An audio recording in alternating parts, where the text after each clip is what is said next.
Assalamualaikum semua, anda sedang menonton Infomedik bersama Dr. Dot. Topik kita hari ini adalah serangan sakit jantung. Di Malaysia, serangan sakit jantung merupakan punca kematian nombor 1 ya. Jadi kita perlu mengambil berat tentang serangan sakit jantung ni. Kita kena tahu apakah serangan sakit jantung dan apakah risiko-risiko mendapat serangan sakit jantung. KKM menganggarkan setiap tahun seramai 40,000 kes baru sakit jantung yang berlaku di Malaysia ini. Jadi macam manakah serangan sakit jantung boleh berlaku? Apa yang berlaku ialah salur darah yang pergi ke jantung kita apabila kita banyak makan benda berlemak, bergula atau berkolesterol tinggi, dia akan menyebabkan lemak-lemak tadi tu menempel pada salur darah ke arah jantung kita. Ini akan berlakunya pembentukan atherosklerosis atau atheroma yang akan menyempitkan salur darah ke jantung tadi.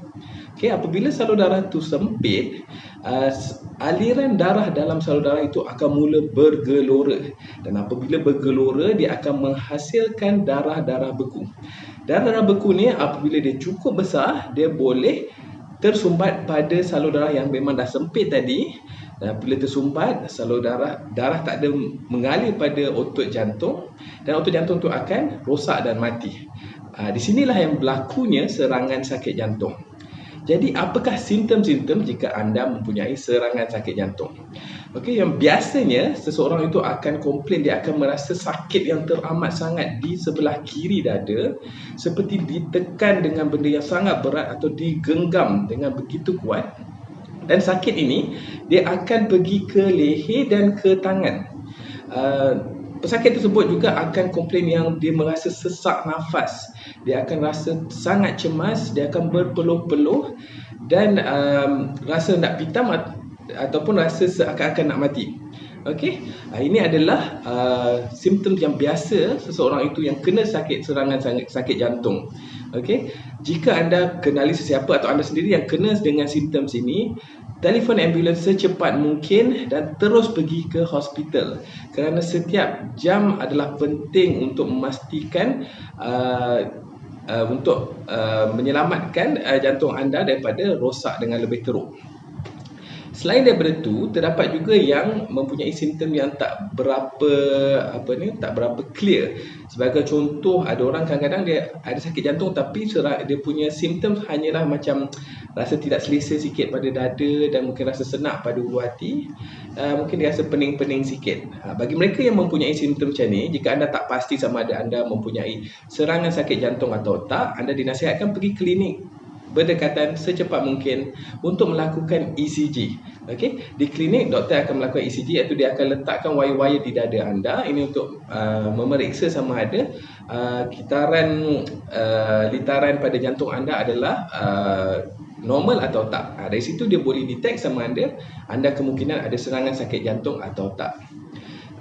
Dan last sekali, bagi mereka yang mempunyai sakit kencing manis yang kronik, kemungkinan mereka tak mempunyai simptom langsung. Inilah yang berlaku pada mereka yang selalunya tiba-tiba kita nampak orang kata mati secara mengejut.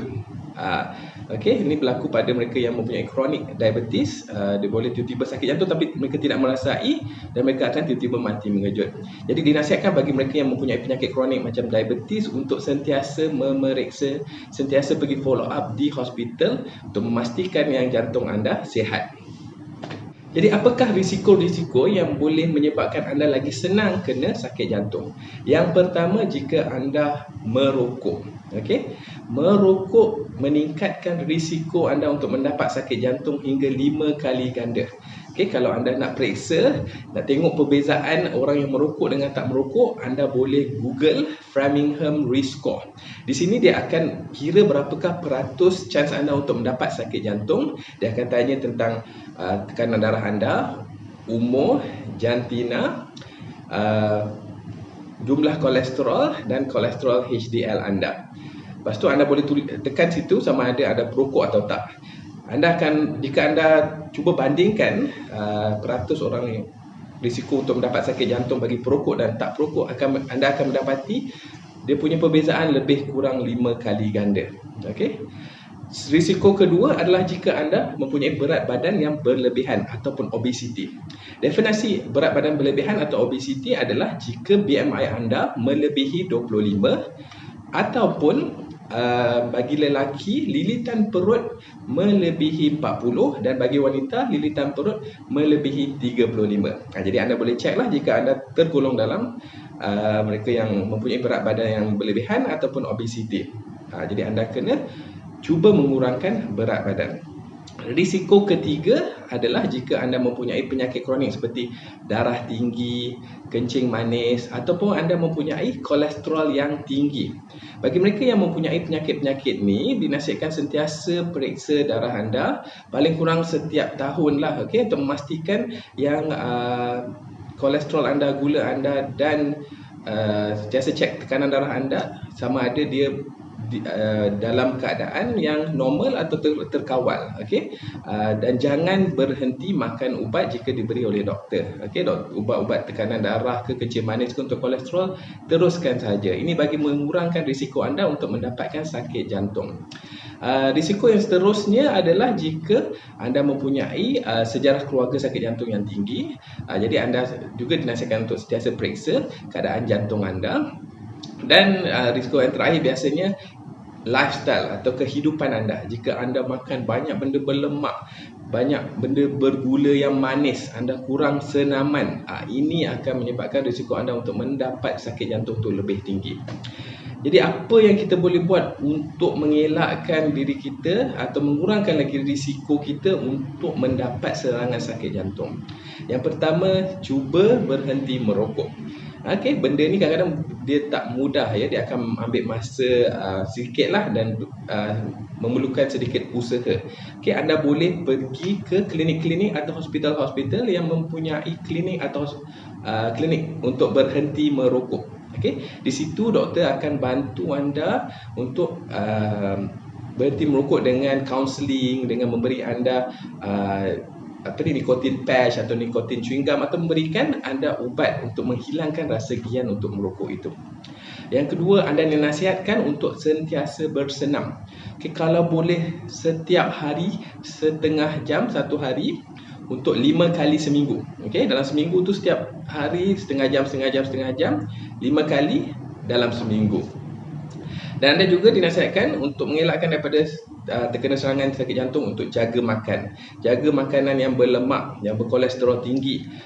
Makanan-makanan yang manis seperti air, minuman yang manis, kuih-kuih tu dia boleh tapi jangan terlalu kerap. Dan pastikan anda tak konsum makanan-makanan ini terlalu banyak. Dan cara yang untuk mengelakkan anda mendapat serangan sakit jantung ialah jika anda mempunyai penyakit kronik macam kencing manis, darah tinggi dengan kolesterol tadi, pergi buat follow up dengan kerap.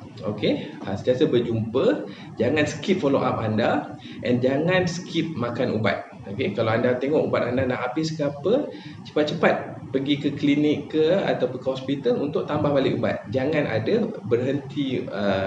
berhenti ubat anda untuk beberapa waktu, kerana ini semua akan meningkatkan risiko anda untuk mendapat serangan sakit jantung. Saya harap anda faham dan mendapat ilmu daripada video ini.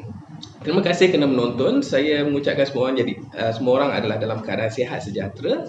Sehingga video yang lain kali, saya harap berjumpa lagi. Assalamualaikum dan salam sejahtera.